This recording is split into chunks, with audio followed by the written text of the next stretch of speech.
Hello, Reagan here, and welcome to the final part of the Take You on a Trip travel trailer build. So, this time I'm working on all the stuff that goes outside, which includes the bicycle, the croquet set, the umbrella and table and chairs, and all that fun stuff. Oh, and then the plants, all the little plants. Yeah, it came together pretty quick, pretty easy, of course. Same old crap. Now, I did cut out a lot of the majority of these things because I am notorious for gluing myself to myself, or like I get it and I put the glue on, I put the two pieces together, I'm like, oh cool, they're together, it's perfect, it's working great, and then I push down a little bit too hard or knock it over, and then I have to like sit there and wrestle with it for a minute. Sometimes I get a little too heavy-handed or too light-handed with things, so it's a little frustrating sometimes, but I get through it and I enjoy doing it even when it gets to be ridiculously frustrating. Speaking of frustrating, as I was trying to record this, I discovered that if I stop my audio recording in Premiere Pro and then restart my audio recording, I sound robotic to myself. And it doesn't affect the actual quality of the output of the audio, but it is enough to make my head want to explode. So I'm hoping that I can record it all in one go and then edit it down and not have that problem. I don't know what's going on. But yeah, so, it seems like every time I sit down to do one of these voiceovers, it takes me like the entire day because I've got like all these little stupid things going on that interfere with me just getting it done. But that's kind of life, I suppose. So I just keep plugging along and hoping for the best. This croquet set was absolutely adorable, and what I really like about these kits is the real world application of making a thing that you wouldn't think to make. Like I would have never thought to just cut up like a little bit of a thicker wooden dowel and some cocktail sticks and wrap colored paper around them to make these, but the end result is perfect and adorable and looks exactly like a little croquet mallet. It was just so simple and easy. I never would have thought to put that together. So I really like these kits for inspiring and also getting the practice in of doing these things. Because I watch a lot of YouTube videos and stuff, and there's some amazing miniature people on YouTube. Like wow. But just watching it, it's like you're just observing. It's not, but this is like hands-on. I'm actually doing it, a lot of times like I'll find projects I really like on YouTube and I'll give them a shot. I'll try the techniques myself or whatever. And, that's got its own level of fulfillment. But this is like, here's all the supplies and instructions and like a level of hand holding that I just can't beat. Because I really enjoy making and I have no problem like scratch building things, but sometimes I just need that extra little bit of help, and this definitely supplies that. These two longer sticks that go on the side, they were too long, so I had to cut them down, and then I got a bead reamer and opened the holes up a little bit more, like on the rack. So that they would fit in there, and that worked just fine. Actually, I think I just used my awl and jabbed it in there and worked the holes a little bit bigger so that they fit, and they went in there quite nicely, and it is the most adorable little set.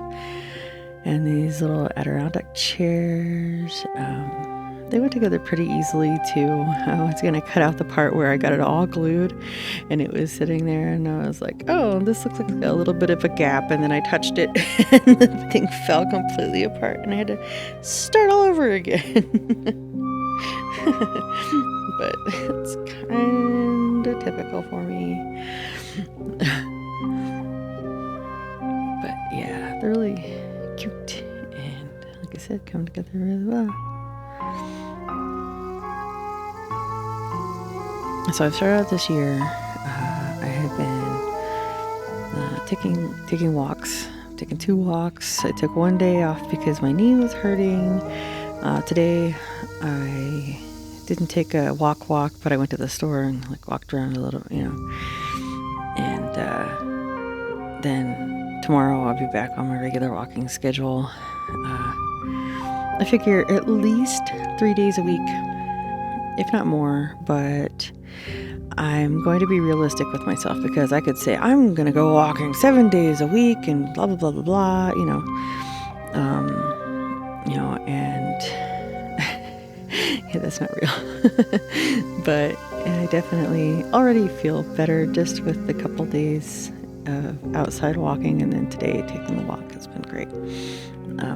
I already feel much, much better, and I'm really, like, my biggest thing to focus on this year is like time management. And I like to know life projects. I really do, regardless of what they are. Whatever I'm doing, like, I pick a thing and then I just follow through until I can't anymore, and then I burn myself out, and then I'm over it and off to the next thing, and I'm trying to kind of rope that in and still do the thing of like sitting down for 12 hours and working on a project, but trying to work on negating some of the like burnout, and throwing some variety in there, and putting a little bit of at least a loose time limit on, so that I'm not sitting at my desk for like 36 hours working on one project, because I have to see it to the end, and already I'm doing pretty good. The next project that I worked on after this, I'm actually working on right now, and I am so proud of myself to say that I started it. I got the basics done, like the walls together, and a couple of the furniture pieces put together, and then I went to bed last night. So that was a big deal for me, a big step, because normally I would just sit there and keep going and keep going and keep going until I finally couldn't even see, and then that's when I start making like stupid mistakes and messing things up, so yeah, definitely working on these things as much as I can. So here I'm sewing together the pieces of the umbrella. I don't think I got all of this as far as the sewing the pieces together goes, because my camera kept cutting off. Right now I'm using OBS and using my iPhone as a camera in OBS, and it works fantastically, except for the part where I keep forgetting to turn on Do Not Disturb. And I had my old phone, and I was like, oh, I'll just use my old phone. Well, I forgot that I also had it set up for like, to accept calls and stuff from my Apple ID. So that was a big fail as well, and I felt so stupid. I'm like, no, why? But I think we've got it together now. So I now know to put on Do Not Disturb, and yeah, I'm having a lot easier time getting it to continue recording. Now, last night I did have the cat go and step all over my keyboard and shut off my recording. But that's a different, separate issue. I mean, at least it's, at least it's a different issue. There we go. Still an issue, but totally different. I'm going to be doing some Amazon reviews coming up here, because I shop a lot on Amazon and I get a lot of stuff gifted to me from there. So I want to go through and do some reviews and give some feedback on some of those items. So I figured I might as well just like make videos out of it, something to do, and maybe by sharing some of my experience with some of my Amazon purchases, that'll help some other people out, and maybe save them some of the heartache I've experienced with some of the stuff that didn't work as well as I had hoped it would, as well as, just get it out there and share some of the stuff that I absolutely loved, that was fantastic and worked great for me. So yeah, I'm gonna give that a shot. I don't like to get something and immediately review it.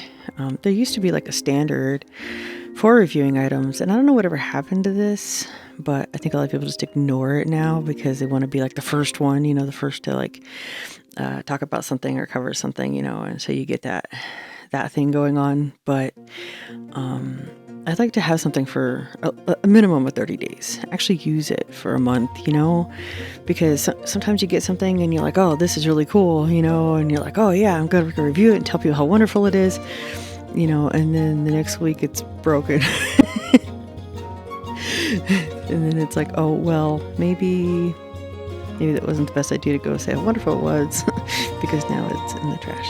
So yeah, I like the idea of giving things some time and getting to know products before I tell other people how horrible or wonderful they are. I've also got things too that I was like, I really don't care for this or I don't like it. Especially with crafting tools, like I'll get something up like, well, and then I find out later that it might not function exactly for the use that I bought it for, but then it actually works really well for something else, and so there's always that too. That's actually been the case with a lot of stuff. I find that it works better for something totally different than what I actually purchased it for. One thing I do definitely want to do a review on is my air compressor for my airbrush. That poor thing, when I was out of town, I went to Seattle, my cats got up on, I don't even know how they managed to do it, but they got up on the table it was like sitting on a tray on a table, and they managed to knock the tray down and the whole compressor down on the floor. They chewed up all the hoses and yeah, just completely like wrecked it. I was like, crap, I'm gonna have to buy a new compressor. Even when like the fins is bent, I was really upset. And then I was like really worried about even plugging it in. I'm like, is this thing gonna like blow up on me? Or if the seals are bad, what's gonna happen? So I was a little frustrated with that, but I tested it and I did discover that there are some hoses that cats like the taste of better than others, because it was a hose they didn't chew up at all, amazingly. And even though like one of the fins is bent, I'll show it in a future video. One of the fins is a little bent from when it hit the tile floor. All the seals seem to be fully intact and everything seems to be working completely fine. And I've tested it out. Like I was scared. I'm like, am I going to plug this thing in and it's like come up to pressure and like explode? Like what kind of a danger am I putting myself in with this thing? But I turned the PSI way down and it's got like the auto shut off. So it's not going to like build up, more pressure. And I was making sure that the auto shut off still worked and all that stuff. And it seems to be functioning exceptionally well, just as well as it did before all that happened. Now, unfortunately, I did have a couple of airbrushes on a rack on it when it fell. The rack got busted and the airbrushes didn't fare as